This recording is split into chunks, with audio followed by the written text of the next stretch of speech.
Hello everyone.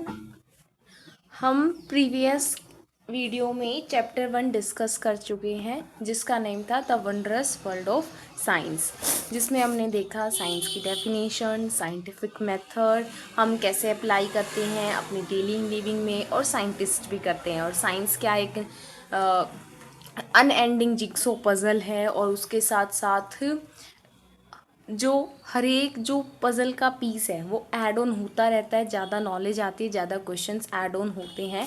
और उसके साथ साथ अगर कोई रॉन्ग प्लेस आउट हो जाता है तो उसको भी हम साइंस में क्या करते हैं, करेक्ट करते हैं।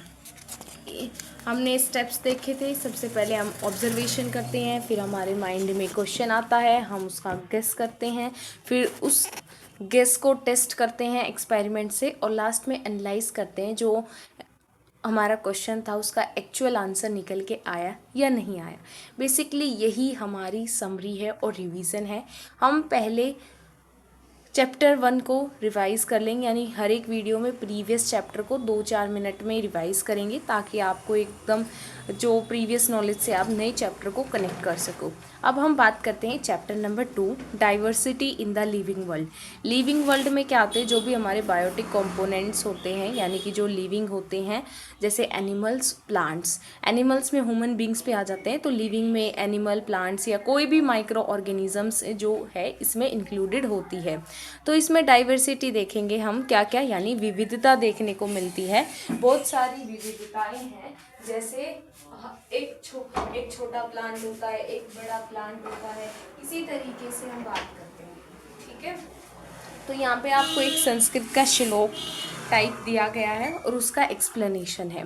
जैसे tree stand in the sun and give shade to others, there fruits are also for others, likewise good people bear all hardships and bring welfare to others. इसका मतलब क्या है कि जैसे जो पेड़ है वो हमें सन से प्रोटेक्ट करता है, छाया देता है, किसे देता है, दूसरों को देता है।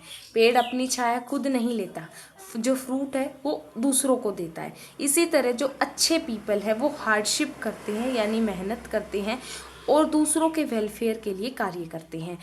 दे गिव टू अदर्स, वो उन्हें सब दे दे, वो सभी दे देते हैं, वट एवर दे अर्न, जो भी उन्होंने कमाया है उसमें से वो अदर्स को शेयर कर देते हैं, दे देते हैं, ताकि दूसरों का भला हो सके। जैसे इसके रिगार्डिंग ये भी है, एक वाणी देखने को मिलती है कि जैसे फल अपने जैसे वृक्ष अपने फल नहीं खात, नदी ना पीवे पानी, ऐसे ही जो संत साधु जन होते हैं वो भी दूसरों के लिए उपकार करते हैं, भला करते हैं। यहाँ से हमारी जो ये लाइन है स्टार्ट होती है। तो चैप्टर जो है हमारा यहाँ से स्टार्ट होता है। प्लीजेंट मॉर्निंग थी, यानी कि अच्छी सी मॉर्निंग थी। यस्टरडे यानी कि पिछले जो दिन है। रिफ्रेशिंग रेन के बाद क्या थी, शांत सी सुबह थी। डॉक्टर रघु और मनीराम चाचा, चाचा को अंकल भी कहते हैं, वो भी इन्होंने यहाँ पे मेंशन किया है।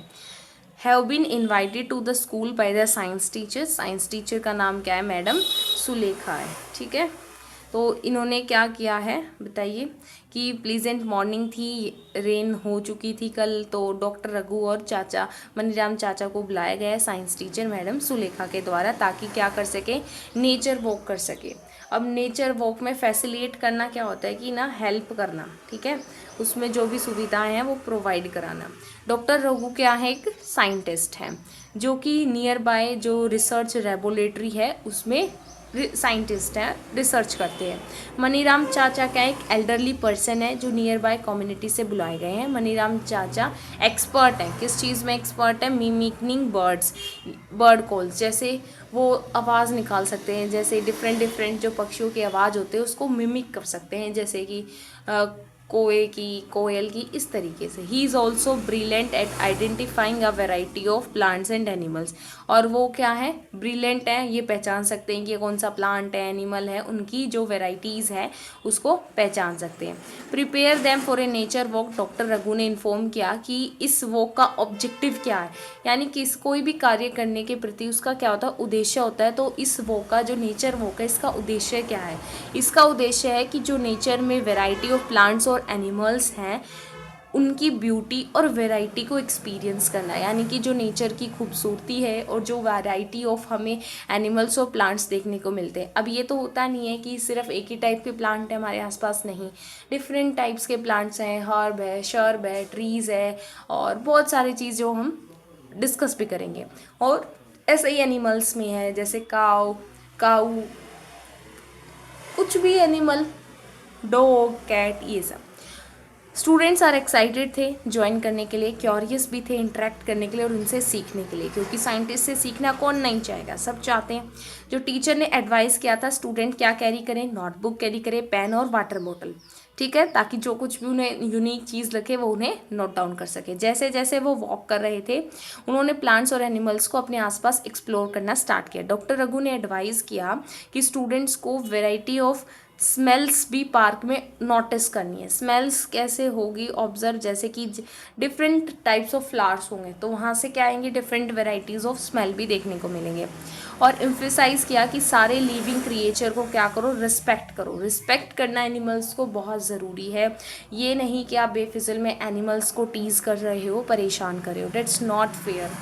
फिर उनको ऑब्जर्व करना है। क्या करना है, ऑब्जर्व करना है, जो साइंस में हमने पहले ही बताया कि ऑब्जर्विंग एक की स्किल होती है, विदाउट डिस्टर्बिंग, बिना उन्हें डिस्टर्ब करे। मनीराम चाचा ने कहा कि नॉट ओनली ऑब्जर्व, ऑब्जर्व ही नहीं करना बल्कि लिसन भी करना है। जो डिफरेंट साउंड्स आ रही हैं एनिमल्स और प्लांट्स की, उनको भी ऑब्जर्व करना है। पहले तो एनिमल्स को और प्लांट्स को ऑब्जर्व करना है, उसके साथ साथ स्मेल को भी नोटिस करना है। डॉक्टर रघु ने स्मेल के बारे में बोला और मनीराम चाचा ने कहा कि डिफरेंट साउंड्स को लिसन भी करना है। Students come across variety of plants, उन्होंने ग्रासेस देखी, बुशेस देखी, लास्ट ट्रीज देखी। ग्रासेस क्या होती है, जो वेरी टीनी होती है ना, जो ग्राउंड से सटी होती है। बशेस थोड़ी झाड़ियाँ होती हैं, उनसे बड़ी होती है। लास्ट ट्री सबको पता है। They also observe a variety of birds, उन्होंने देखा जो ब्रांचेस ऑफ ट्रीज पे बैठी हुई थी। बटरफ्लाइज जो एक फ्लावर टू फ्लावर मूव कर रही थी। मंकीज़ देखे और उन्होंने अपनी ऑब्जर्वेशंस जो है उनको अपनी नोटबुक्स में रिकॉर्ड कर लिया बच्चों ने, और डॉक्टर रघु और मनीराम चाचा के साथ उन्होंने डिस्कस किया। ठीक है, अब इसमें से एक स्टूडेंट यहाँ पे बता रहा है कि वाओ कितनी अमेजिंग ईच, जो हर एक चिर्प क्या होती है, साउंड्स ऑफ बर्ड होती है, तो हर एक बर्ड की यूनिक चिर्प होती है, यूनिक तरीके से बोलता है। जैसे कि तोता अलग बोलता है, कौवा अलग, कोयल अलग, तो हर एक की यूनिक अपनी खुद की आउन यूनिक चिर्प होती है, अपनी यूनिक साउंड होती है। द स्टूडेंट्स वो चिरपिंग ऑफ बर्ड्स को हियर कर पा रहे थे। डॉक्टर रघु ने इन्फॉर्म किया कि जो हर एक, वही वाली बात, each word has a unique chirp. This is एक एग्जाम्पल है डाइवर्सिटी में। डॉक्टर रघु ने रिक्वेस्ट किया मनीराम चाचा कि कुछ बर्ड्स की जो कॉल्स हैं उनको मिमिक करके दिखाओ, तो उन्होंने डिफरेंट बर्ड कॉल्स मिमिक की। तो स्टूडेंट्स एंथुसियास्टिकली भी कॉपी करने लगे, यानी उत्साहपूर्ण तरीके से वो भी कोशिश करने लगे और मिमिक करने की। हैव यू एवर ऑब्जर्व, क्या आपने ऑब्जर्व किए डिफरेंट प्लांट्स और एनिमल जो आपके आसपास हैं? अपने जो ऑब्जर्वेशंस हैं उनके साथ अपनी फ्रेंड्स और टीचर के साथ शेयर करो, डिस्कस करो। ठीक है, तो डिस्कस तो हम कर ही रहे हैं साथ साथ कि डाइवर्सिटी तो है ही। माइक्रो ऑर्गेनिज़म्स हमारे होते हैं, जब जैसे आपने पता है कि दही में क्या होते हैं, माइक्रो ऑर्गेनिज़म्स होते हैं। ईस्ट जो होता है, फंजाई है, बैक्टीरिया है, जो कुछ नेक्ड आई से नहीं दिख सकते, और कुछ एलिफेंट, इतने जाइंट एनिमल्स होते हैं। ऐसे ही हमारा प्लांट्स में वैरायटी है, हमारे हर जगह, हर आसपास वैरायटी ही वैरायटी है, डाइवर्सिटी है। Diversity in plants and animals around us. तो यहाँ पे इन्होंने एक एक्टिविटी दी है कि आप भी अपने टीचर के साथ पार्क में या फॉरेस्ट में जाओ, एक नेचर वॉक करके आओ। नेचर वॉक के दौरान आप ऑब्जर्व करो डिफरेंट प्लांट्स, इंसेक्ट, बर्ड और एनिमल्स को, और वेदर कंडीशंस भी लिखो कि वहाँ पे गर्म है, ठंडा है, हवाएं चल रही है, सोने, क्योंकि क्लाइमेट के अनुसार भी हमें डाइवर्सिटी देखने को मिलती है। जैसे कि जहाँ बर्फ़ गिरी होती है वहाँ पर एनिमल्स और प्लांट्स अलग होते हैं, जैसे पाइन ट्रीज़ मिलेंगे वहाँ पे, ठीक है, पाइन, साइनस, और जो एनिमल्स हैं उनके हेयर होंगे, और स्नो लेपर्ड होगा ठंडे इलाके में, गर्म इलाके में अलग होगा, कैक्टस होंगे। तो ये जो डाइवर्सिटी है ये वेदर कंडीशंस के अनुसार भी क्या है, क्लाइमेट के अनुसार चेंज होती है। आपको एक फालन लीव्स और फ्लावर्स उठाने, देखो कभी भी हम ट्रीज़ और जो भी हमारे प्लांट्स होते हैं ना तो उनके फ्लावर प्लक करते हैं हम, और ना ही उनकी लीव्स। हमें गिरी हुई पत्तियाँ और फ्लावर लेनी है और एक स्क्रैप बुक बनाने में कलेक्ट करनी है। हमें टेक केयर करनी है उनकी और इंश्योर करना है कि वो डिस्टर्ब ना हो। इन्होंने आगे बता भी दिया, do not plug leaves and flowers. ये नहीं है कि आप नेचर वॉक करें और उन्हें परेशान करें, ऐसा नहीं करना है। ऑब्जर्वेशंस को रिकॉर्ड करना है टेबल 2.1 में, और उनके फीचर्स के बारे में लिखना है, जो भी आपको एनीथिंग इंटरेस्टिंग लिखा डिफरेंट डिफरेंट प्लांट्स में। कुछ एग्जांपल्स आपके लिए यहाँ पे नीचे गिवन है। तो सबसे पहले एग्जांपल्स डिफरेंट फीचर्स के बारे में देखो।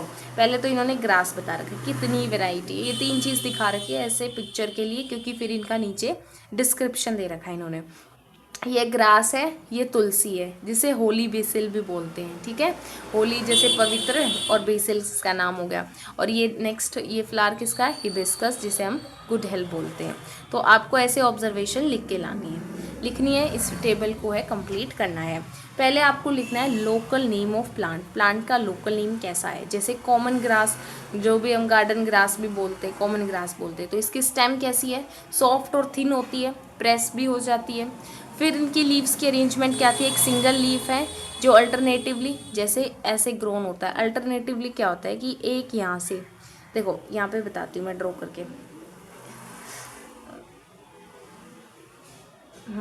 देखो जैसे ऐसे और फिर ऐसे, ऐसे और ऐसे, ये होता है अल्टरनेटिवली, एक छोड़ एक। इस तरीके से जो अरेंजमेंट होता है इसे अल्टरनेटिवली अरेंजमेंट बोलते हैं, डिफरेंट पॉइंट्स। और फ्लावर, क्या कोई फ्लावर लगता है ग्रास पे, नहीं, कोई ऑब्जर्वेबल नहीं होता, इसलिए इन्होंने ब्लैंक छोड़ रखा है। और अगर आपको दिखता है तो आप उसके ऑब्जर्वेशन लिखना है, क्योंकि ज़रूरी नहीं है ना एक ही वैरायटी की ग्रास हो, आजकल हाइब्रिड कितनी आती है। कोई अदर ऑब्जर्वेशन क्या थी, ग्रीन लीव्स है। अब तुलसी, तुलसी की स्टेम कैसी होती है, हार्ड होती है लेकिन थिन होती है ना। अरेंजमेंट कैसे होती है, अपोजिट डायरेक्शंस में होती है। अपोजिट डायरेक्शंस में मतलब कि ऐसे ऐसे, एक दूसरे के अपोजिट। ये अल्टरनेटिवली अरेंजमेंट है और ये हमारी अपोजिट अरेंजमेंट है। ये किस में थी, ग्रास में थी, और ये हमारी तुलसी में थी, ठीक है। आई होप आपको क्लियर हुआ होगा। आगे बढ़ते हैं। और नेक्स्ट है हमारा, इसमें कैसे फ्लावर आते हैं, पिंकिश पर्पल कलर के आते हैं। और एनी अदर ऑब्जर्वेशन आप लिखना चाहें तो बताओ। ये जल्दी रैपिडली प्रोपोगेट भी करती है, और इसमें ना ये बर्ड्स टाइप में भी आते हैं, सीड्स टाइप में भी डेवलप होते हैं। हिबिस्कस की स्टेम क्या होती है, हार्ड होती है। आप ये जो भी टेबल है आपको अपने खुद से इसे कंप्लीट करना है। मैंने आपको एक बार आइडिया दे दिया है कि आप इसे कैसे फिल करेंगे। नीम में लिखेंगे कैसी अरेंजमेंट है, कैसे फ्लावर आते हैं, अच्छा लीव्स ऑन स्मूथ सरफेस, और ऐसे ही एक अपनी मर्जी से इसे कंप्लीट करेंगे। उसका लोकल नेम लिखेंगे, क्योंकि देखो लोकल नेम क्यों बोल रहे हैं, आपको लग रहा है कि नीम लोकल नेम कैसे होगा। नीम लोकली नेम है क्योंकि हमारे हो सकता है हम यहाँ पे यूज़ करते हैं, लेकिन कुछ जगह उसका नीम की जगह कुछ और नाम हो, इसलिए ऑल ओवर पूरे वर्ल्ड में नाम को कांस्टेंट रखने के लिए साइंटिफिक जो नेमिंग सिस्टम आया वो आप फर्दर क्लासेस में पढ़ोगे, तो ये लोकल नेम में ही इंक्लूड किए जाते हैं, ये जो नाम आपको बता रहे हैं।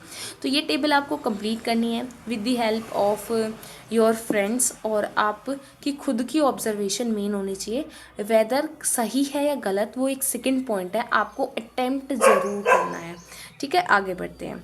सिमिलैरिटीज़ और डिफरेंसेस क्या ऑब्जर्व करी आपने देखा होगा, वैरायटी ऑफ फीचर्स है, कोई बड़ा प्लांट है कोई छोटा है, किसी की स्टेम हार्ड है किसी की शॉर्ट है, लीफ की अरेंजमेंट्स अलग हैं, स्टेम अलग है, ब्रांचेस अलग हैं, फ्लावर का कलर, शेप, सेंट। सेंट क्या होता है, जैसे सेंट लगा लो तो सेंट में क्या लगाते हो आप, वो डीओ वगैरह, तो स्मेल से रिगार्डिंग होती है, ठीक है। अब आपको एनिमल्स की भी ऐसे ही लिस्ट बनानी है, ठीक है, जब आप नेचर वॉक कर रहे हो तो कि वो क्या क्या कहाँ रहते हैं, क्या खाते हैं और कैसे मूव करते हैं। कुछ एग्जांपल्स यहाँ पे प्रोवाइड कर रखे हैं, जैसे कि नेम ऑफ द एनिमल, जैसे कि क्रो, कहाँ रहता है, ट्री पर, क्या खाता है, insect. The way they move around, कैसे मूव करते हैं, फ्लाई करते हैं या फिर वॉक करते हैं। कोई other observation, carrying a twig in its beak, तो आपने क्या देखा, क्या कर रहा था उस टाइम, क्या आपने कोई ऑब्जर्वेशन देखी कि वो अपने जैसे चोंच में ना, जैसे चिड़िया बनाती है घोंसला, तो वो भी क्या करती है, ट्विग अपने बीक में कैरी ऑन करती है। आंट कहाँ रहती है, नेस्ट और नेस्ट उसका सॉइल में होता है या फिर बरो यानी गड्ढे में रहती है, और लीव्स, सीड्स और इंसेक्ट्स ये खाती है। 6 लेग्स होते हैं। तो ऐसे ही आपको जैसे 2.1 कंप्लीट की, ऐसे ही आपको 2.2 ऑब्जर्वेशन कंप्लीट करनी है। क्या सिमिलैरिटीज़ और डिफरेंसेस आपको ऑब्जर्व हुई?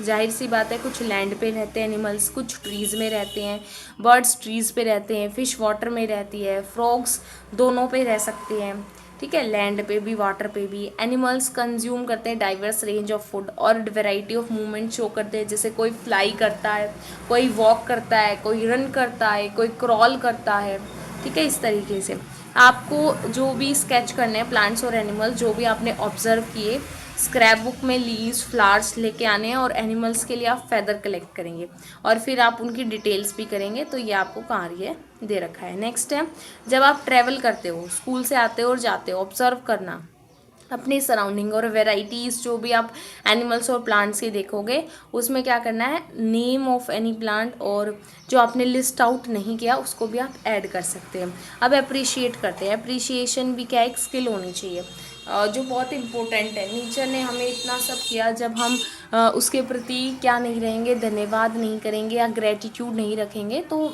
इट्स अ टाइप ऑफ कि अभिमान आ जाता है। तो इसी तरीके से आपको क्या करना है, अपनी आइज़ 30 सेकेंड्स के लिए क्लोज करनी है। किसी भी एक प्लांट या एनिमल के बारे में सोचना है जो कि आपने बहुत अच्छे से ऑब्जर्व किया, और उसे अप्रिशिएट करना है बहुत ज़्यादा। मतलब कि अप्रिशिएशन कैसे कर सकते हो कि इतना अच्छा है, ये है, नेचर ने कैसे बनाया, कैसी बनावट है। Now each one of you, अब आप उसे ड्रॉ कर सकते हैं जैसा भी विचार आया आपके ब्लैक बोर्ड पे। और जो ऑब्जर्वेशंस है, क्या क्या ऑब्जर्वेशंस आप, जैसे सारे एक बच्चे के मन में क्या क्या है वो सब करेंगे, और एक दूसरे की फिर ऑब्जर्वेशंस भी लेंगे, जैसे दूसरे ने दूसरा बनाया तो क्या ऑब्जर्वेशंस आई, यही सब। कितने डिफरेंट प्लांट्स और एनिमल्स ड्रॉ किए गए, मोर वेराइटीज़ अदर देन चूजन, ठीक है। यानी जो एक बार ड्रॉ कर दिया उनको उनसे अलग ड्रॉ करना है। जो वैरायटी ऑफ प्लांट्स और एनिमल्स एक पर्टिकुलर रीजन में पाए जाते हैं, तो उससे बायोडाइवर्सिटी कंट्रीब्यूट होती है। अब आप सोचो कि इतना भारी भरकम शब्द क्या आ गया ये बायोडाइवर्सिटी। बायो मीन्स लिविंग, जैसे बायोटिक क्या होते हैं, लिविंग कंपोनेंट्स। ऐसे ही जहाँ भी आपको बायो देखने को मिले इसका मतलब होता है लिविंग, और डाइवर्सिटी क्या होती है, विविधता, वैराइटीज़, कितनी डिफरेंट वैराइटीज़ है। तो जो लिविंग की डाइवर्सिटी है उसको ही मिला के बायोडाइवर्सिटी बोलते हैं, यानी जो प्लांट्स और एनिमल्स की वैरायटी देखने को मिलती है एक पर्टिकुलर रीजन में, वो उस रीजन की बायोडाइवर्सिटी होती है। हर एक जो मेंबर है वो अपना डिफरेंट रोल प्ले करता है, जैसे कि सब मिलजुल कर रहते हैं एक इकोसिस्टम में। तो जो ट्रीज़ है वो फूड और शेल्टर देता है कुछ बर्ड्स के लिए और एनिमल्स के लिए, और एनिमल्स इंस्टेड क्या करते हैं, उनके फ्रूट्स उगाने में सीड्स को स्प्रेड ऑन करते हैं, सो ऑन। ऐसे कुछ आप एग्जाम्पल सोच सकते हो, और कैसे एक एनिमल और प्लांट क्या है, एक दूसरे पर डिपेंड है। अब हम इनकी ग्रुपिंग देखते हैं। जैसे आप अपनी बुक्स को अरेंज करते हो, नोटबुक्स को अरेंज करते हो ग्रुप्स में, और would arranging them in groups आपको स्कूल बैग में ऑर्गेनाइज करने में आसानी होती है, यूज़ करने में आसानी होती है। कैसे कि आप क्या करोगे, सारी नोटबुक्स एक चैन में डाल दोगे, बुक्स एक में डाल दोगे। तो आपको नोटबुक चाहिए तो आप सीधा नोटबुक वाली चैन में जाओगे और वहाँ से पिक आउट कर लोगे।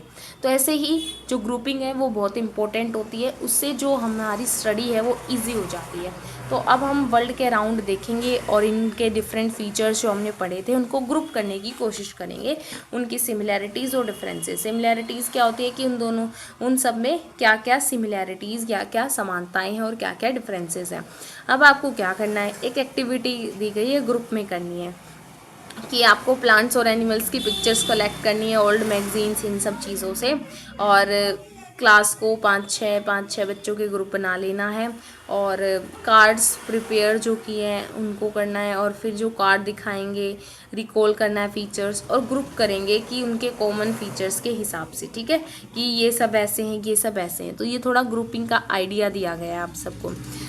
यू विल बी सरप्राइज कि डिफरेंट ग्रुप्स वेरी करते हैं इस हिसाब से। क्या सोचते हो आप, कैसे कुछ जो है कॉमन फीचर्स भी निकल के आएंगे, जैसे ग्रुपिंग कर पाएंगे आप किस हिसाब से, कोई बेसिस भी बनेगा ना, तो वही बेसिस के बारे में बताया गया है। जैसे कि हाइट का आप एक बेस ले सकते हो कि कितने, अगर शॉर्ट है तो शॉर्ट वाले एक ग्रुप में आ गए, लॉन्ग है तो लॉन्ग वाले एक ग्रुप में आ गई, ऐसे ही फ्लावर हैं या नहीं, इस तरीके से बहुत सारे बेसिस बन सकते हैं। तो कुछ इन्होंने पॉसिबल क्राइटेरिया यहाँ पे बताया गया है कि जैसे कि प्रेजेंस या एब्सेंस ऑफ फ्लावर है, हार्ड या सॉफ्ट स्टेम है, एनिमल्स की जहाँ पे वो रहते हैं, ईटिंग हैबिट्स हैं, ये सब हमने ग्रुपिंग की इंपॉर्टेंस क्या है यहाँ से देखो, यही मैम ने बताया था कि ग्रुपिंग क्या कर देता है, उनको समझने में हेल्प करता है, ईजियर बना देता है। जो प्लांट्स और एनिमल्स की स्टडी है on the basis of similarity और डिफरेंसेस वो ईजी हो जाती है।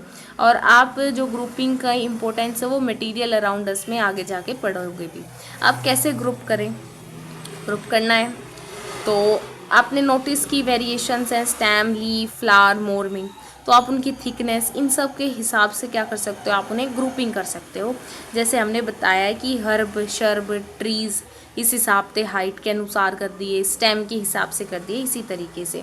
तो यहाँ पे बताया गया है कि आप नेचर वॉक पे दोबारा जाइए और हाइट के हिसाब से ये चेक कीजिए कि कितने आपकी हाइट से कम है, कितनी हाई आपकी हाइट जितने हैं, और कितने मतलब कौन कौन से प्लांट्स आपसे लंबे हैं। स्टेम ब्राउन है, ग्रीन है, टच करो, स्टिफनेस चेक करो, हार्ड है, सॉफ्ट है, ऑब्जर्व करो कि वो ग्राउंड से अराइज है या फिर higher up on the stem से अराइज है, कि यानी कि ग्राउंड के क्लोज है या फिर हायर ऑन द स्टेम है, ब्रांचेस जो हैं। और ऐसे फिल कीजिए जैसे इन्होंने बता रखा है। जैसे मैंगो, रोज़ और टमाटो, तो इनकी हाइट क्या है, मैंगो का टॉल ट्री होता है, रोज़ क्या होता है, रोज़ मीडियम, टमाटो शॉर्ट। अब मैंगो के नेचर ऑफ स्टेम की बात करते हैं तो इसमें क्या है, ग्रीन है या ब्राउन है, ब्राउन है, रोज़ भी ब्राउन है लेकिन टमाटो की ग्रीन होती है। टेंडर होता है हमारा सॉफ्ट, क्या होता है टेंडर, सॉफ्ट, जो डेलिकेट सा होता है, नाजुक। हार्ड, कठोर, तो ये पुट कर दिया आपने, थिक या थिन, मोटी है या पतली है। अब जो ब्रांचेस की अपीयरेंस है वो क्या ग्राउंड के पास है या हाइयर है। देखो ये कॉन्सेप्ट आपको एक बार बता देते हैं। जैसे कि ये है हमारा मैंगो का ट्री, तो मैंगो की जो ट्री है उसमें जो ग्राउंड से ब्रांचेस हैं, यहाँ पे ब्रांचेस होंगी, तो वो क्या है, दूर है या पास है, दूर है। तो यहाँ पे हाइयर में इन्होंने यस लिख दिया। लेकिन अगर रोज़ प्लांट है वो तो होता ही छोटा सा है, तो उसकी ब्रांचेस तो क्या होंगी, ग्राउंड के नज़दीक होंगी, तो यहाँ पे यस आ जाएगा। ऐसे ही टमाटो में भी यस आ जाएगा। ठीक है, नेक्स्ट अब देखते हैं name of the plant group. तो प्लांट ग्रुप लिखना है तो ट्री, श्रब और हर्ब हो गया। वट डिफरेंसेस क्या आपने ऑब्जर्व किए एक हर्ब, शर्ब और ट्री में, आप उन्हें कैसे ग्रुप कर पा रहे हो। आपको ये डाटा कंप्लीट करना है अपनी तरफ से, और भी इसमें डाटा एंटर करना है खुद से नेचर वॉक पर जाने के बाद। कुछ प्लांट्स रियली टॉल होते हैं, जो बड़े बड़े पेड़ होते हैं, जैसे ये दिखाया गया है ट्री। ये क्या है, इसकी जो स्टेम है वो क्या है, वुडी है, लकड़ी है, ब्राउन कलर की है, मोटी है, हार्ड है, और इसकी जो ब्रांचेस हैं वो स्टेम पर ग्राउंड से अवे है। देखो अभी इसमें बताया कि इसकी ये स्टेम्स हैं ऊपर है और ग्राउंड से क्या है, बहुत दूरी पर है। ये इनको हम इन ऐसे पौधों को, ऐसे प्लांट्स को ट्रीज़ कहते हैं, जैसे कि मैंगो ट्री। अब आगे बढ़ते हैं, और जो कुछ ट्रीज़ इतने लंबे नहीं होते जितने ट्री होते हैं, तो ये क्या होते हैं, लेकिन इनकी वुडी स्टेम तो होती है, ये उनसे तो छोटे होते हैं, लेकिन स्टेम क्या होती है, खास बात क्या होती है इनकी, वुड, ब्राउन वुडी स्टेम होती है, और जो ब्रांचिंग है वो ग्राउंड के क्लोज होती है। स्टेम्स आर हार्ड, हार्ड तो होती हैं, मतलब कठोर तो होती हैं, लेकिन इतनी मोटी नहीं होती जितनी ट्री की होती है। इन्हें क्या कहते हैं, श्रब कहते हैं। जैसे कि रोज़ का प्लांट क्या है, श्रब है, श्रब। तो ये हमारा श्रब दिखाया गया। नेक्स्ट है हमारा हर्ब की बात करेंगे। कुछ प्लांट्स टिपिकली क्या होते हैं, स्मॉल होते हैं, सॉफ्ट और ग्रीन स्टेम्स होती हैं, यानी कि सॉफ्ट होते हैं, ग्रीन स्टेम होते हैं, इन्हें हम क्या कहते हैं, हर्ब कहते हैं। जैसे कि टमाटो प्लांट क्या एक हर्ब है। ये तो हमने फीचर देख लिया, कैसे कि हमने सबसे पहले ट्री के बारे में देखा। ट्री बड़े होते हैं, स्टेम्स दूर होती है, और ग्राउंड से जो उसकी ब्रांचेस हैं वो दूर होती हैं। स्टेम हार्ड होती है, ब्राउन होती है, थिक होती है, वुडी होती है, और हाइट ज़्यादा होती है। श्रब क्या होता है, वुडी होती है, ब्राउन होती है, लेकिन नज़दीक होती है ब्रांचिंग, और ज़्यादा लंबे भी नहीं होते। हार्ड होती है लेकिन थिक नहीं होती। और हर्ब की क्या है, सॉफ्ट होती है, ग्रीन होती है, और बहुत छोटे होते हैं, जैसे कि टमाटो प्लांट। अब दो और आते हैं हमारे क्लाइंबर और क्रीपर। क्लाइंबर क्या होते हैं, जो कि क्लाइंब कर देते हैं, क्लाइंब यानी चढ़ना। अब चढ़ते कहाँ हैं, कहाँ चढ़ाओगे उन्हें, यानी कि ऊपर। वीक स्टेम्स होते हैं, लेकिन इन्हें सपोर्ट की ज़रूरत होती है क्लाइंब करने के लिए और ग्रो करने के लिए। जैसे कि आपकी घिया वगैरह की बेलें होती हैं, तो अगर आप ये दीवार है या फिर कुछ भी है तो आप क्या करते हो, उन्हें सपोर्ट की सहायता से ऐसे ऊपर चढ़ा देते हो, ठीक है। और क्रीपर क्या होते हैं कि जो सिर्फ नीचे ही लेटी रहती हैं, ये ऐसे जैसे बड़े बड़े फ्रूट्स होते हैं वाटरमेलन, अब उसको थोड़ी आप ऊपर चढ़ा सकते हो, इतनी वीक और डेलिकेट स्टेम्स होती हैं, तो क्लाइंबर वाली तो चढ़ जाती है, ठीक है, क्योंकि उन्हें सपोर्ट की ज़रूरत है और वो क्लाइंब कर लेती हैं।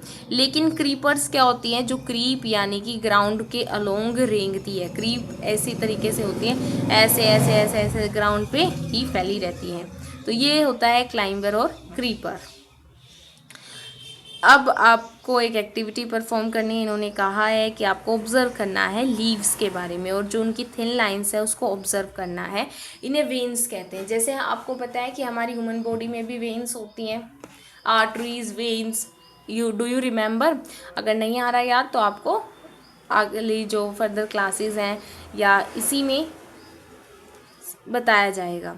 तो वेन्स क्या होती हैं कि थिन थिन लाइंस होती हैं, जैसे यहाँ पे दिखाई गई है, ठीक है। ये थिन थिन सी लाइंस आपको जो दिखाई गई हैं लीव्स पर, इन्हें वेन्स कहते हैं।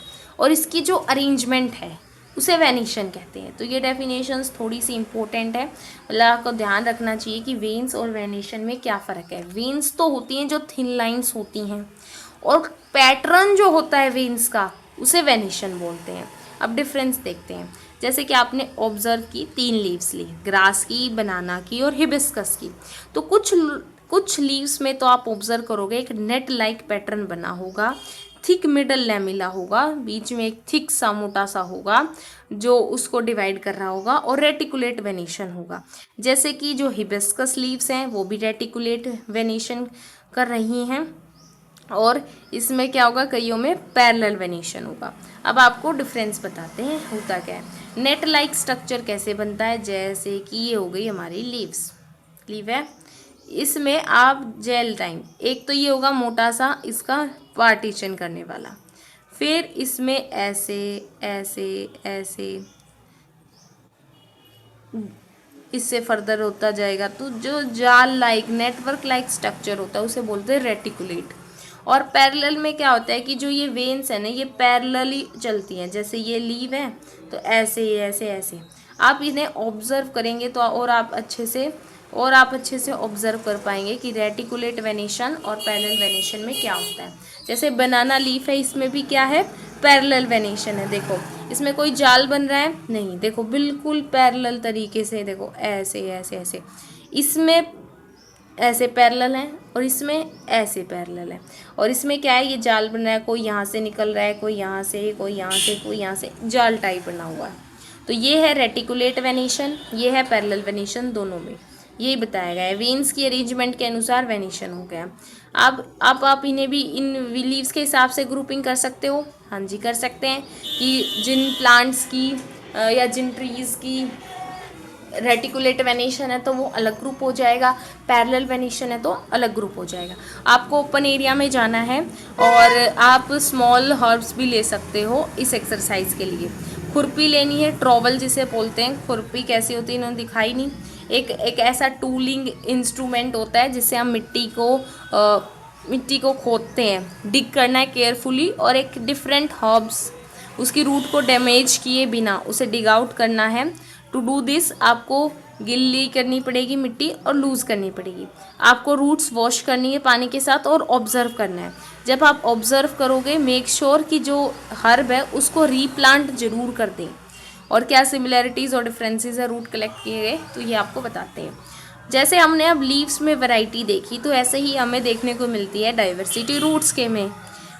इन्होंने कहा है कि आपको एक हर्ब लेना है, उसको मिट्टी में धो लेना है, मतलब उसकी मिट्टी धो लेनी है, और फिर बाद में ऑब्जर्व करने के बाद वो दोबारा रीप्लांट भी लगा देना है जो आपने हर्ब निकाला था मिट्टी से, ताकि वेस्टेज ना हो। तो अब क्या क्या डिफरेंसेस आपको देखने के मिले, तो हमने मिली 2 टाइप की रूट्स, आपको यहाँ पे ऑब्जर्व करनी है अच्छे से। देखो पहला क्या है कि टैप रूट सिस्टम देखा मस्टर्ड प्लांट में, ठीक है, और एक हमने देखा fibrous root system common grass में। केयरफुली ऑब्जर्व किया आपने रूट्स जो है मस्टर्ड प्लांट की जो रूट्स हैं उसमें एक मेन रूट थी और छोटी छोटी बाहर से निकल रही थी। तो मेन रूट सिस्टम इसमें क्या होता है, इसे टैप रूट बोलते हैं। जैसे कि टैप रूट किस में है, हिबिस्कस में भी है। और जो रूट्स हैं जिसमें सिमिलर साइज्ड की थिन रूट्स का एक गुच्छा देखने को मिलता है, स्टेम के बेस से निकल रही होती हैं, उनको फाइब्रस रूट्स बोलते हैं। ये जनरली ग्रासेस में देखने को मिलती है। समझ नहीं आया होगा, अब बताते हैं।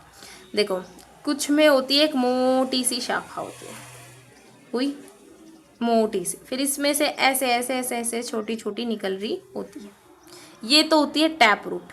इसका एग्जाम्पल दिया गया है मस्टर्ड में कि एक बड़ी होती है और छोटी छोटी उसमें से अराइज हो रही होती है। फाइब्रस में क्या होता है कि जो बेस ऑफ स्टेम है उससे ऐसे ऐसे पतले पतले धागे रेशे ऐसे निकल रहे होते हैं। इसमें कोई बड़ी छोटी नहीं है, ये सारी ही सिमिलर साइज की होती हैं। इसे बोलते हैं फाइब्रस। फाइबर यानी कि पतले पतले रेशे, ऐसे फाइब्रस रूट सिस्टम आया। ठीक है, इसका जो नाम है थोड़ा सा याद करने के लिए आपको बता रही हूँ हिंट टाइप में। तो फाइब्रस रूट किस में होती है, ग्रासेस में होती है। टैप रूट किस में होती है, हिबिस्कस में थी। और मस्टर्ड यहाँ पे एग्जाम्पल दे रखा है।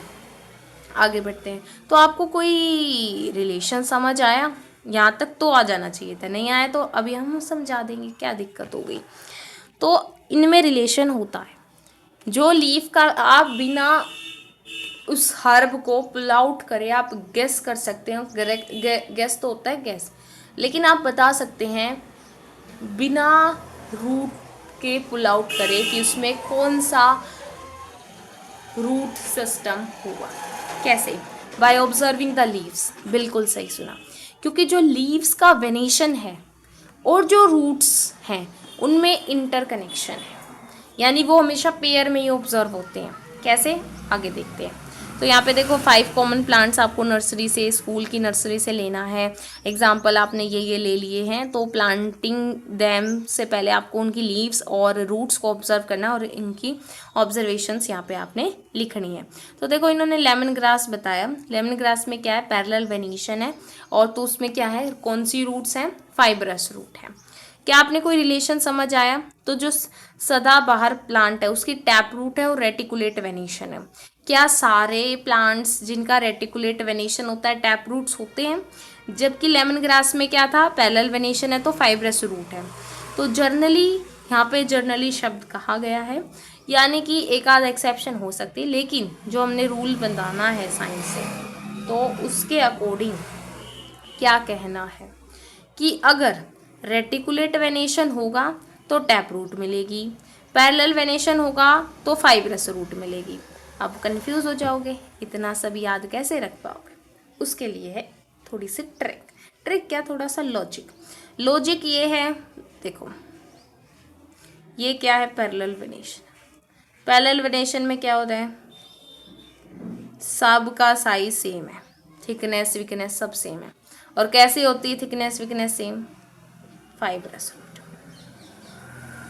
Parallel venation fibrous root. और रेटिकुलेट में क्या था, एक मोटी सी डाली थी, मतलब मोटी सी वेन थी और फिर उससे छोटे साइज की निकल रही थी। इसी को अगर आप उल्टा कर दो तो ये क्या बन गई, थोड़ी सी मेरे से रूट खराब बन रही है, थोड़ा सा एडजस्ट कर लेना। ये क्या बन गई, रूट बन गई। ये टैप रूट, ये रेटिकुलेट वेनेशन, इनका रिलेशन हो गया। ये फाइब्रस रूट और ये हमारी पैरेलल वेनेशन, इनका रिलेशन हो गया। ठीक है, तो इस तरीके से होता है हमारा। नेक्स्ट एक अनदर एग्जाम्पल दिया गया है चिकपी। चिकपी क्या होता है, चना। ठीक है, तो क्या है कि इसमें प्लांट है, इसके पास टैप रूट है, समझ गए। टैप रूट है तो क्या हो, कैसी वेनेशन होगी, रेटिकुलेट होगी। और वीट में क्या है, अगर फाइब्रस रूट है तो पैरेलल वेनेशन है। तो ये हमने एग्जाम्पल देख लिया। तो क्या इससे कोई सीड का भी रिलेशन है, या सारे सबके सीड सेम ही होते हैं। क्या आप सबके सीड सेम होते हैं या नहीं, डाइवर्सिटी तो होती है। तो आपको क्या करना है, 2 दाने लेने, एक तो चिकपी लेना है, चिकपी जिसे चना बोलते हैं। ठीक है, मेज सीड लेना है, मेज क्या है, मक्का, जो मक्का नहीं खाते, उन दोनों के कुछ सीड्स आपको 2 या 3 दिन के लिए वाटर में सोक करके रखने हैं। अब आपको सीड कोट रिमूव करना है। सीड कोट क्या बोलोगे, जैसे आपने चने भिगोते हो या चने की सब्जी बनाते हो तो उसका जो ब्लैक कवरिंग है बॉईल होने के बाद वो इजीली रिमूव भी हो जाता है, जब आप सोक करोगे तो वो पानी ऑब्जर्व कर लेगा, वो वैसे भी रिमूव हो जाएगा। मैं बस ये बताना चाहती हूँ, जो ब्लैक कवरिंग होती है, कोटिंग होती है चने की, अगर चना की बात कर रहे हो और अगर आप छोले की बात कर रहे हो तो उसमें ट्रांसपेरेंसी होती है। अब आपको चिकपी और मेज सीड दोनों के स्ट्रक्चर को ऑब्जर्व करना है कि वो सिमिलर हैं या डिफरेंट हैं। तो आप देखोगे कि डाइकोट सीड तो ऐसे स्प्लिट होता है, खुल जाता है ना। जैसे चने की शेप कैसी होती है, ऐसे होती है थोड़ी सी, वही समझ लो, ठीक है, थोड़ा सा ऐसे होती है। और मेज़ कैसा होता है, ऐसा होता है। तो आपने नोटिस किया कि जो चिकपी का सीड है वो दो पार्ट में स्प्लिट ऑन हो जाता है। हर एक पार्ट को कोटिलिडन बोलते हैं। कोटिलिडन्स क्या होते हैं बताओ। प्लांट्स में that have seeds with two cotyledons, अगर दो कोटिलिडन्स होते हैं जिन प्लांट्स में, उन्हें डाइकोटिलिडन्स बोलते हैं, यानी डाइकोट्स बोलते हैं। जिनके पास सिंगल कोटिलिडन होता है तो उसे मोनोकोटिलिडन या मोनोकोट कहते हैं। तो आपको कोई ऑब्जर्व हुआ रिलेशन, क्या रिलेशन ऑब्जर्व हुआ, तो यहाँ पे हम देखेंगे कि जो लीफ वेनेशन है और जो रूट टाइप्स है और साथ साथ नंबर ऑफ कोटिलिडन्स का भी जो सीड्स में है उनका उसके साथ रिलेशन है। कैसे है देखते हैं। देखो, कोटिलिडन क्या होता है कि ये वाला जो स्ट्रक्चर है, ये वाला, इसे बोलते हैं कोटिलिडन। इसमें क्या है, टू कोटिलिडन है, इसलिए डाइकोटिलिडन, इसको डाइकोटिलिडन्स बोलते हैं, लेकिन शॉर्ट में इसे डाइकोट बोल देते हैं। ऐसे ही मेज क्या है, मोनोकोटिलिडन है, इसमें सिर्फ एक ही है, मोनोकोट है, तो इसे हम मोनोकोट बोल देते हैं। तो क्या रिलेशन देखने को मिला, डाइकोट प्लांट्स, मोनोकोट प्लांट्स, बताओ। देखो, कोटिलिडन्स ना जो हमारा इनग्रोइंग प्लांट होता है उसके लिए न्यूट्रिशन रिजर्व होता है। जैसे हम खाते हैं तो हम क्या खाते हैं, अब हमें एनर्जी वगैरह जो कुछ भी है वो कहाँ से मिलेगी, इन डाइकोटिलिडन से ही मिलेंगी। और वैसे ये जो डाइकोट है ये फूड रिजर्व मटेरियल होता है, किसकी डेवलपमेंट के लिए काम आता है, जो हमारा अप ग्रोइंग प्लांट है। बेसिकली क्या है, ये सीड्स हैं हमारा। जैसे कोई भी हम जिसके डिस्कस कर रहे हैं तो डाइकोट मोनोकोट किसके लिए बात कर रहे हैं, ये सीड्स के लिए कर रहे हैं। तो सीड्स में क्या होता है कि उनको नेक्स्ट जनरेशन में ग्रो होना होता है, नए प्लांट्स में कन्वर्ट होते हैं। तो जब वो कन्वर्ट होते हैं तो उनके लिए खाना कहाँ से मिलता है, तो वो कोटिलिडन्स होते हैं जो खाना प्रोवाइड कराते हैं अप ग्रोइंग प्लांट के लिए। तो अगर दो हिस्सों में बटा हुआ है तो वो डाइकोट है, एक ही हिस्सा है तो वो मोनोकोट है। तो इनका रिलेशन क्या है अभी आपको थोड़ा सा समझाते हैं। इन्होंने यहाँ पे बताया कि नहीं बताया, देखते हैं एक बार।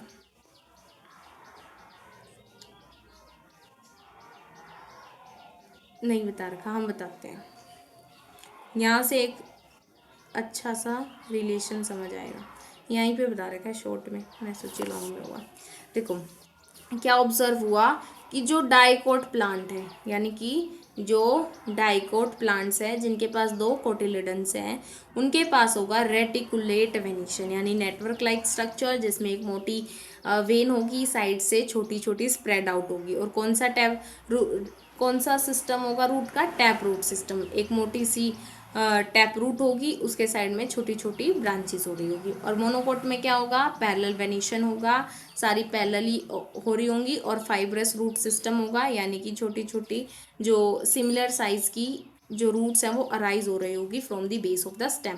तो अब हम ऐसे ही ग्रुपिंग सीखेंगे। अब जो हमने ग्रुपिंग की है वो सारी किसकी की है, प्लांट्स की है। अब हम एनिमल्स की बात करते हैं। तो एनिमल्स भी सिग्निफिकेंटली एक दूसरे से डिफरेंट होते हैं, वाइड वैरायटी देखने को मिलते हैं। तो क्या सोचते हो हम उन्हें कैसे ग्रुपिंग करेंगे और कुछ क्या क्या बेसिस लेके चलेंगे। तो पहले तो हम ले रहे हैं बेस मूवमेंट का, क्योंकि आपको पहले मूवमेंट रिकॉर्ड करनी है कुछ एनिमल्स की, ऑब्जर्व करना है कि वो एक जगह से दूसरी जगह कैसे जाते हैं, किस टाइप की मूवमेंट एनिमल्स में होती है।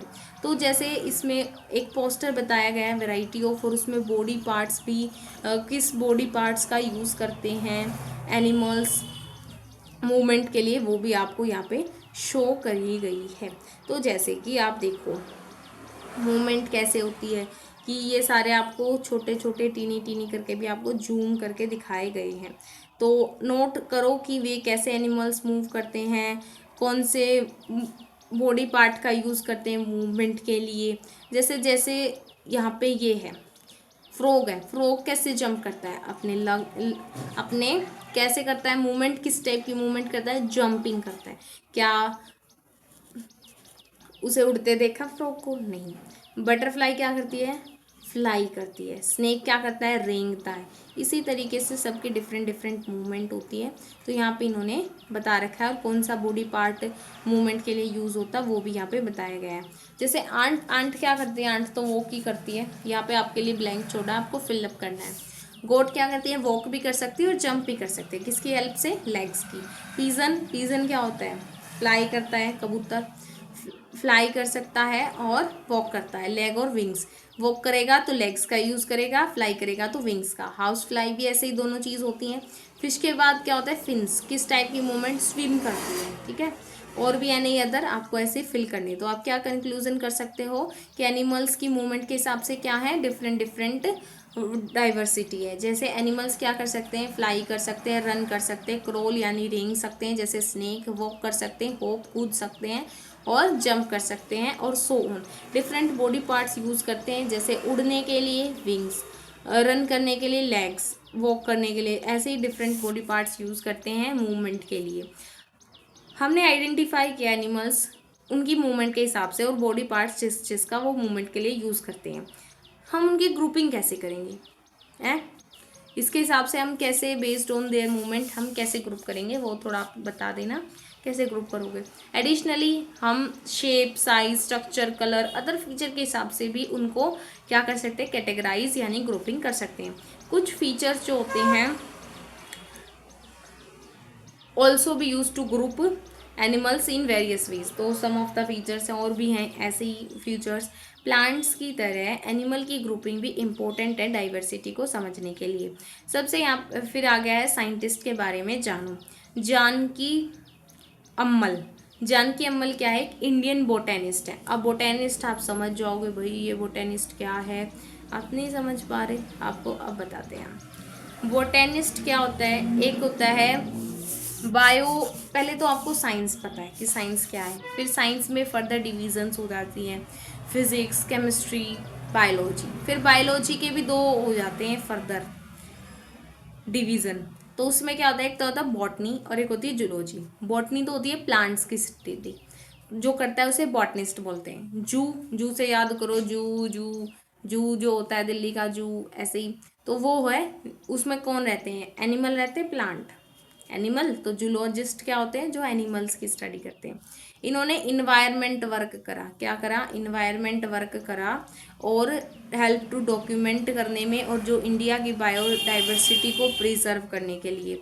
इन्होंने सेव साइलेंट वैली मूवमेंट में इनका बहुत बड़ा योगदान था। ये बोटेनिकल सर्वे ऑफ इंडिया की हेड थी। तो इनिशिएट करा कि जो प्लांट की डाइवर्सिटी है उसको भी डॉक्यूमेंट किया जाना चाहिए। देखो भाई हम है ना एनिमल को तो प्रोटेक्ट कर लेते हैं, एनिमल को प्रोटेक्ट कर लेते हैं, कंजर्व कर लेते हैं कि एनिमल है ये मर जाएंगे, ये लिविंग है। तो क्या प्लांट्स बोलते नहीं, रोते नहीं, चिल्लाते नहीं? तो क्या आप उन्हें सेव नहीं करेंगे, बचाएंगे नहीं? तो ये इनका क्या कंट्रीब्यूटेड है। जो जानकी अम्मल है इंडियन बोटेनिस्ट थी जिन्होंने बहुत हेल्प की इंडिया के जो रिच प्लांट डाइवर्सिटी को प्रिजर्व करने में, डॉक्यूमेंट यानी कि उसको लिखने में कि हमारे पास ये प्लांट्स हैं। हमने ना सारी डॉक्यूमेंट्स बना के लिख रखी है कि हमारे में कितने प्लांट्स मिलते हैं, सब कुछ सारा डाटा रिकॉर्ड है। तो उन्होंने सेव साइलेंट वैली मूवमेंट में भी क्या किया? अपना कंट्रीब्यूशन दिया और हेड थी। तो इन्होंने इनिशिएट करा कि हमने प्लांट डाइवर्सिटी को लिखना चाहिए। अब जो सेव साइलेंट वैली मूवमेंट क्या था वो भी यहाँ पे डिस्कस करते हैं। एक रियल स्टोरी है फॉरेस्ट की, कहाँ की? पल्लक्कड़ डिस्ट्रिक्ट केरला में। यहाँ पे प्रिजर्व करने के बारे में थी। जो अनटच्ड ब्यूटी है, एवरग्रीन फॉरेस्ट है और रिच डाइवर्सिटी है। The now famous silent valley जो है रिमार्केबल मूवमेंट थी जो कि कॉमन पीपल ने लीड की। वो were not even residing in the vicinity of the forest. Battle against the proposal of hydro electric dam across the Kunji Puja river persisted for 10 years. At time, people used all possible available means such as widespread awareness programs, letters to editor, articles. The movement was successfully in saving the Silent Valley. अब save silent valley movement क्या था? जो Palakkad district में, जो केरला में, एक forest की सच्ची कहानी है। यहाँ पे अनटच्ड ब्यूटी थी, यानी बिल्कुल छेड़ी नहीं गई थी, बहुत डाइवर्सिटी थी, जैसे घने जंगल हुआ करते थे। तो जो कॉमन पीपल ने साइलेंट वैली को बचाने के लिए काम किया, जबकि वो उस फॉरेस्ट में रहते भी नहीं थे। साइलेंट वैली तभी तो नाम है, उस पर कुछ नहीं रहते। फिर युद्ध किसके अगेंस्ट हुआ? इसके अगेंस्ट हुआ कि जो प्रोपोजल पास कर दिया गया था कि हाइड्रो इलेक्ट्रिक डैम बनाएंगे। हाइड्रो यानी पानी, इलेक्ट्रिक यानी बिजली। पानी से जो बिजली बनती है वो डैम लगा देंगे इस रिवर के अक्रॉस, और 10 साल के लिए। तो इससे क्या होता है कि डैमेज हो जाती है बायोडाइवर्सिटी। जब डैम बनता है तो गांव के गांव खाली कर दिए जाते हैं। अब वहाँ पे गांव नहीं है तो वहाँ पे फॉरेस्ट खाली हो जाएगा, और जो उनकी साइलेंट वैली है वो मर जाएगी। तो इसलिए उस प्रोजेक्ट को रुकवाने के लिए सबने जो है अपना कंट्रीब्यूशन किया, और फाइनली जो साइलेंट वैली है वो बच गई। तो उसमें भी इनका बहुत रोल था, जानकी अम्मल का। प्लांट्स और एनिमल्स डिफरेंट सराउंडिंग्स में हैं। अब आप देखेंगे कि नेचर वॉक करेंगे तो आपने नेचर वॉक में देख चुके हैं, सबकी अलग अलग मूवमेंट करने के लिए डिफरेंट डिफरेंट ऑर्गन्स हैं। जैसे फिशेस और गोट का एग्जांपल है, तो फिश पानी में रहती हैं तो उनकी स्ट्रीम लाइंड बॉडी होती है, और मूवमेंट के लिए फिन्स होते हैं। और जो गॉड्स हैं वो ग्रेजी एरिया में रहते हैं, तो with the help of legs. Size और शेप के हिसाब से भी क्या है, एनिमल्स एक दूसरे से डिफर करते हैं। अब स्ट्रीम लाइन बॉडी आया होगा आपकी समझ में कि ये स्ट्रीम लाइन बॉडी क्या है। देखो फिश की शेप क्या है, ऐसी, फिर बीच में से मोटी, फिर ऐसी ऐसी। यही जो है हेल्प करती है फिश को वाटर में मूवमेंट करने के लिए। यही शेप एरोप्लेन की बनाई जाती है कि यहाँ से भीड़ी और बीच में से जोड़ी और फिर बाद में भीड़ी। इसे स्ट्रीमलाइंड बॉडी बोलते हैं। ये स्ट्रीमलाइंड बॉडी फिश को स्विम करने में वाटर में इजीली हेल्प करती है, और फिन्स का इस्तेमाल करती है, यानी ये जो इसके फिन्स हैं इनकी सहायता से ये क्या करती है, मूवमेंट करती है। जैसे फिन्स हिलाते हिलाते चलती है, आपने देखी होगी मूवमेंट कभी। तो फिश का हमें पता चला स्ट्रीमलाइन बॉडी है, फिन्स होते हैं मूवमेंट के लिए पानी में। गोट्स क्या है, घास के एरिया में पाई जाती है, लेग की हेल्प से मूव करती है। ऐसे ही जो साइज़ है, शेप है, वो भी डिफ़र करती है एक दूसरे से। अब आपको ऐसे ही ब्लैक बोर्ड पर रिक्रिएट करना है जो हमने पीछे पढ़ा था। नेम जो है उनकी लिस्ट, एक दूसरे के जो क्लासमेट्स की लिस्ट हैं उस वो चेक करो कि अगर उनमें कम है, आपके और उनके मैच नहीं हो रहे, जैसे उनके डिफरेंट है तो आप उनको भी अपनी लिस्ट वन में ऐड ऑन कर लो। जैसे अब यहाँ पे डिफरेंट सराउंडिंग में पाए जाते हैं, तो ऐसे ही इन्होंने बताया कि डेजर्ट में क्या मिलता है, जैसे कैमल, माउंटेन्स पर देवदार के वृक्ष ट्री, ओशियन में फिश मिलती है, फॉरेस्ट में लोयन, एनी अदर रीजन। ऐसे ही आपको एनिमल और प्लांट्स का डिफरेंट सराउंडिंग में फिल ऑन करना है। जैसे कि डेजर्ट में हमारा कैक्टस आ जाएगा, क्योंकि ये दोनों की शेयर्ड लिस्ट है, प्लांट्स भी इसमें हैं और एनिमल्स भी, तो आप इसको फिल ऑन कर सकते हैं। ओशियन में और क्या मिलते हैं फिश के अलावा, ऑक्टोपस है, व्हेल है, शार्क है। और फॉरेस्ट में क्या कौन से पेड़ मिलते हैं, बहुत पेड़ मिलते हैं, ठीक है, एवरग्रीन फॉरेस्ट में। माउंटेन्स पर और क्या मिलता है, स्नो लेपर्ड, इस टाइप से आप फिल ऑन कर सकते हैं। क्या ऑब्जर्वेशंस रही आपकी रीजन्स के प्रति। अब हम रीजन यानी कि क्षेत्र बांट कर स्टडी करते हैं, कहाँ पर कैसे एनिमल और कैसे प्लांट देखने को मिलते हैं। तो आपने टेबल देख ही ली होगी, एक रीजन से दूसरे रीजन में क्या है, प्लांट और एनिमल वेरी करते हैं। जैसे जो कैक्टस है वो मोटा होता है और फ्लैशी स्टेम होती है डेजर्ट में, और यहाँ पे लीव्स होती ही नहीं है, क्योंकि जो लीव्स हैं वो कांटों में बदल जाती है, वहाँ पे पानी की शॉर्टेज होती है, तो वो ज़्यादा अपना डेवलपमेंट नहीं हो सकता वहाँ पे, और पानी बचाता है। तो थिक वैक्सी लेयर भी होती है कैक्टस के पास। डिस्कशन के दौरान एलेक्स को रिकॉल किया कि जो कैक्टस प्लांट है वो उसने राजस्थान के डेजर्ट में देखा था। उसमें क्या होता है, उसकी खास बात, मोटा होता है और फ्लैशी स्किन फ्लैशी स्टेम होती है। फिर माया ने शेयर किया कि उसने देवदार के वृक्ष देखे हैं जो हिमाचल प्रदेश में हिमालयाज में देखे हैं, और इसकी ट्रीज की शेप कैसे होती है, कॉनिकल्स होती है, ऐसे होती है, देखो ऐसे। कोन की तरह। क्यों होती है? जैसे बर्फ़ गिरेगी तो इस पे ना ठहर के सीधा नीचे बर्फ़, पेड़ को हार्म नहीं होगा। फ्लेक्सिबल होते हैं, स्लोपिंग ब्रांचेज होती हैं। स्लोपिंग ब्रांचेज बता दी, स्लोप की तरह। तो आपने दो टाइप के प्लांट्स देखे कि डिफरेंट रीजन्स में पाए जाते हैं और एक दूसरे से डिफरेंट है। क्यों? क्योंकि वो अपने अनुसार, जहाँ जिस इन्वायरमेंट में रहते हैं उसके अनुसार वो अपने आप को ढाल लेते हैं और वहाँ पर रहते हैं। ऐसा क्यों होता है ये सब हम फाइंड आउट करेंगे। जैसे कि डेजर्ट में बहुत कम पानी अवेलेबल होता है, तो वहाँ पे बहुत गर्मी पड़ती है दिन के दौरान, और रात के दौरान ठंडा रहता है। तो जो प्लांट्स या एनिमल्स आपको उस एरिया में देखने को मिलेंगे तो वो ऐसे मिलेंगे जो दोनों चीज़ों को टॉलरेट कर सके, यानी कि बर्दाश्त कर सके। दिन में हॉट कंडीशंस को, दिन में कैसी कंडीशंस होंगी वहाँ पे? हॉट कंडीशंस होंगी, और रात में कोल्ड कंडीशंस होंगी। जो फ्लैशी स्टेम है, यानी मोटी हट्टी कट्टी जो स्टेम है, वो क्या करती है? पानी स्टोर करके रखती है ताकि वो हॉट कंडीशंस को टॉलरेट कर सके। क्या कर सके? पानी को बचा के रखती है स्टेम। जो मोटी स्टेम है वो क्या करती है? पानी का स्टोरेज करती है, भंडारण करती है। जो माउंटेन्स हैं एक्सट्रीमली कोल्ड रीजन्स पर, वो क्या है? बहुत सारी स्नोफॉल होती रहती है। तो ऐसी कंडीशंस में सरवाइव करने के लिए प्लांट्स की क्या एबिलिटी होनी चाहिए कि वो जल्दी जल्दी क्या कर सके? जो स्नो को है अपने ऊपर से स्लाइड ऑफ कर सके, यानी ऊपर से नीचे डाल सके, जो अब हम डिस्कस करके आए थे। इसलिए इनकी शेप कैसी होती है? कॉनिकल शेप होती है। कॉनिकल, कौन जैसी, जैसे कौन नहीं होता, ऐसा होता है ना कौन। बर्थडे की कैप भी होती है कॉनिकल शेप। और स्लोपिंग ब्रांचेस होती हैं, यानी स्लोप वाली होती हैं ब्रांचेस भी। जैसे ब्रांचेस होंगी तो वो भी ऐसी ही होंगी, ऐसे ऐसे।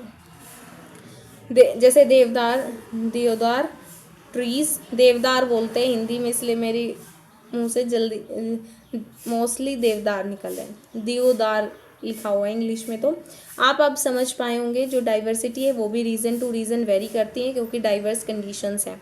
अब जैसे हॉट डेजर्ट में जो है राजस्थान का, उसमें आपको कैमल दिखाया गया है, और कैमल दिखाया गया है दूसरी साइड जो लद्दाख में, यानी ठंडे एरिया में मिलता है, कोल्ड डेजर्ट में। अब आप सोच रहे होगे कैमल, कैमल में भी फ़र्क है। ये तो रहता है गर्म रेगिस्तान में, ये रहता है ठंडे रेगिस्तान में। हूव्स क्या होते हैं? खुर होते हैं। जैसे हूव्स आप देख रहे होगे, ये क्या है? जैसे इनके पैर होते हैं ना, तो इसमें ना ऐसा स्ट्रक्चर होता है कुछ ऐसे, खुर बोलते हैं इसको, ऐसे होते हैं पैर। कभी भी आप ऑब्जर्व करो, ये खुर बोलते हैं इनको। जैसे काऊ, बफेलो, गोट वगैरह इन सब में भी देखने को मिलते हैं, हॉर्स में। जब आप इन्हें आ जाके ऑब्जर्व करना। जो कैमल है हॉट डेजर्ट की, उसके लॉन्ग लेग्स होते हैं और वाइड हुप्स, यानी चौड़े चौड़े पैर होते हैं। ये क्या होते हैं? चौड़े चौड़े पैर होते हैं, ताकि देखो एलेक्स शेयर कर रहा है कि ग्रैंड मदर ने बताए थे कि लॉन्ग लेग्स और वाइड हुप्स किस लिए होते हैं? हॉट डेजर्ट वाले के होते हैं, ये वाले, इसके चौड़े चौड़े होते हैं, ठीक है। वाइड हुप्स होते हैं इसलिए ताकि वो इजीली क्या कर सके? सैंडी डेजर्ट में इजीली वॉक कर सके without sinking into the sand. Sinking क्या होता है? धंस जाना।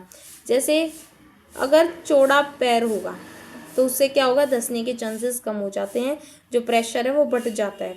तो जो सैंड वाला जो है कैमल, उसके चौड़े चौड़े पैर होते हैं, वाइड हुप्स होते हैं, लंबी लंबी लेग्स होती हैं। ऑन द अदर हैंड जो हाइट और जो लेग है ओल्ड डेजर्ट की, वो होती है छोटी। अब आप खुद ही अंदाज़ा लगाओ, ये कितना लंबा है? यहाँ तक। अरे ये थोड़ी सी टेढ़ी चली गई, देखो नियर बाय इतना तो है, और ये छोटा है। तो इसकी हाइट और इसकी जो लेग्स हैं वो भी शॉर्ट होती हैं। इसकी लेग्स यहाँ तक ही है और इसकी यहाँ से शुरू हो रही है, ठीक है। तो ये जो शॉर्ट लेग्स हैं ये इसको हेल्प करते हैं माउंटेन रीजन में चलने के लिए, और इसको लंबे लेग्स हेल्प करते हैं सैंड पर चलने के लिए। तो ये आपको थोड़ा एक एग्जांपल सा इजीली बताया गया है। नेक्स्ट है डेजर्ट में फूड अवेलेबल नहीं होता, तो जो कैमल है अपने हम्प में, ये ऊबड़ सा नहीं होता, ऊबड़ बोलते हैं, ये देखो ये वाला। तो इसमें क्या करता है अपना, ये जो भी है ये उभरा हुआ एरिया, तो इसमें क्या करता है? ये अपना स्टोर करता है फूड, क्योंकि उसे पता है कि डेजर्ट में इतना खाना तो मिलेगा नहीं। तो हॉट डेजर्ट वाले का तो सिर्फ एक ही हम्प होता है, ठीक है, जो उसे खाने की कमी में जीवित रहने के लिए सपोर्ट करता है। लेकिन जो कैमल है ना, कोल्ड डेजर्ट में पाता है ना, उसके पास दो हम्प होते हैं। दो hump shrink in late winters because there is no much food available. They have to use food stores in their hump during that time. हाँ, तो देखो इसके पास तो एक ही हम्प होता है, क्योंकि इसको पता है कि पान सिर्फ खाने की कमी में इसे ज़रूरत पड़ेगी। लेकिन इसमें क्या होता है, विंटर सीज़न बहुत ज़्यादा चल जाता है, जो कोल्ड माउंटेन्स पे रहता है, तो इसको पूरी सर्दियाँ भी बितानी पड़ सकती है। तो इसलिए इसके पास दो हम्प होते हैं, यानी इसमें स्टोरेज ज़्यादा होती है। मोर एवर जो लद्दाख वाला जो कैमल है, उसके नेक से लेकर हेड से लेकर नेक तक लॉन्ग हेयर होते हैं। लॉन्ग हेयर देखो ये रे, हेड से लेकर ये हेड हो गया और ये नेक हो गया, पूरे लॉन्ग हेयर्स हैं। क्यों हैं बताओ? ये माउंटेन में वाले के पास क्यों हैं? ताकि ये इसे सर्दी से बचाते होंगे। हाँ देखो, इन्होंने बता दे which help them survive the cold winters of Ladakh. क्या फीचर्स हेल्प करते हैं कैमल्स को डेजर्ट में सर्वाइव करने के लिए? तो अभी हमने बताया क्या क्या सर्वाइव करने के लिए वाइड हुप्स होते हैं। इसमें डेजर्ट एक कोल्ड डेजर्ट है और एक हॉट है। कोल्ड वाला लद्दाख में है, उसकी हाइट कम होती है, उसके हेयर्स होते हैं, दो हम्प होते हैं और हाइट कम होती है, लेग कम होती, मतलब लेग्स भी छोटे होते हैं। लेकिन उधर हम बात करें हॉट डेजर्ट वाले की, लेग्स बड़ी, हाइट बड़ी, एक हम्प, वाइड हुप्स, ठीक है, वाटर स्कार्सिटी के लिए उसके पास वो होते और हेयर नहीं होते। अदर स्टूडेंट वो भी अपनी ऑब्जर्वेशन देखता है कि जो काशी है वो राजस्थान से कहती है कि जो कैमल है ना, स्मॉल अमाउंट ऑफ यूरिन क्या करता है, एक्सक्रीट आउट करता है। और भी अदर फीचर्स के बारे में बता रहे हैं कि बहुत कम यूरिन एक्सक्रीट आउट करता है, और जो उसका डंग यानी कि जो गोबर बाई बोल सकते हो आप, जैसे डंग केक्स होते हैं ऐसे गोबर के उपले होते हैं, ऐसे गोबर जो होता है वो ड्राई होता है, यानी कि सूखा हुआ होता है और उन्हें पसीना भी नहीं आता। क्यों? क्योंकि वो अपनी बॉडी से वाटर को लूज़ नहीं करना चाहता। वो बिना पानी पिए कई दिनों तक सरवाइव कर सकता है। तो ये भी क्या है, उसके एक्स्ट्रा फीचर्स बताए गए हैं। जो डेजर्ट वाला है कि उसका यूरिन क्या होता है, बहुत कम अमाउंट में होता है ताकि वो पानी वेस्ट ना करे, सिर्फ जो अमोनिया वेस्ट है उसी को बाहर निकाले। डंग क्या है, वो ड्राई होता है, यानी उसमें भी पानी का कंटेंट कम होता है, पसीना नहीं आने देता। पसीना आएगा तो पानी बाहर निकल जाएगा, क्योंकि उसे पता है कि इतना पानी तो है ही नहीं।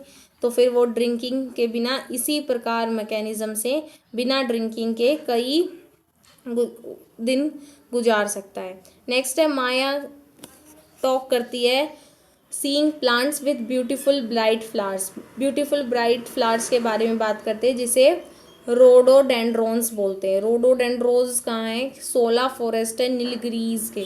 जो नीलगिरीज हैं उसमें शोला फॉरेस्ट हैं, नीलगिरी जगह है वहाँ पे शोला फॉरेस्ट हैं, उसमें पाए जाते हैं रोडोडेंड्रॉन्स। जो रोडोडेंड्रॉन्स हैं वो छोटी हाइट के होते हैं और छोटी पत्तियाँ होती हैं। क्यों? आप खुद सोचो, छोटी पत्तियाँ और छोटी हाइट क्यों होती हैं? ताकि वहाँ पे बहुत सारी हवाएं आती है माउंटेन के टॉप्स पर, तो उनसे बच सके। अगर बड़ी हाइट होगी तो बीच में कट लगेगा और टूट जाएगा पौधा, तो उनकी हाइट छोटी होती है, छोटी पत्तियाँ होती हैं ताकि हैवी विंड्स में वो सर्वाइव कर सकें। और हावेवर जो पेमा क्या है, जो सिक्किम से उसने मेंशन किया कि जो रोडोडेंड्रॉन्स हैं उनके पहाड़ों पर क्या होते हैं, बड़े होते हैं। इवन जो प्लांट्स हैं जैसे रोडोडेंड्रस, उनके डिफरेंट फीचर्स होते हैं, डिफरेंट रीजन जिसमें वो सर्वाइव करते हैं। जैसे अभी आपको बताया गया था कैसे कि डिफरेंट जो होते हैं, कैमल भी डिफरेंट प्रकार के होते हैं। एक तो होते हैं जो हॉट डेजर्ट में रहते हैं, एक जो कोल्ड डेजर्ट में, तो उनकी भी क्या है, विशेषताएं अलग अलग होती हैं। ऐसे ही जो रोडोडेंड्रॉन्स का पौधा है, नीलगिरी के शोला फॉरेस्ट में उसकी हाइट कम होती है, लेकिन जो सिक्किम में है उसकी हाइट ज़्यादा होती है। डिफरेंट वैरायटी देखने को मिलती है, तो जगह से भी क्या है, फ़र्क पड़ता है। सागर ने बताया क्लासमेट से कि वो अंडमान निकोबार आइलैंड गया था अपने पेरेंट्स के साथ कुछ स्पेशल इवेंट के लिए।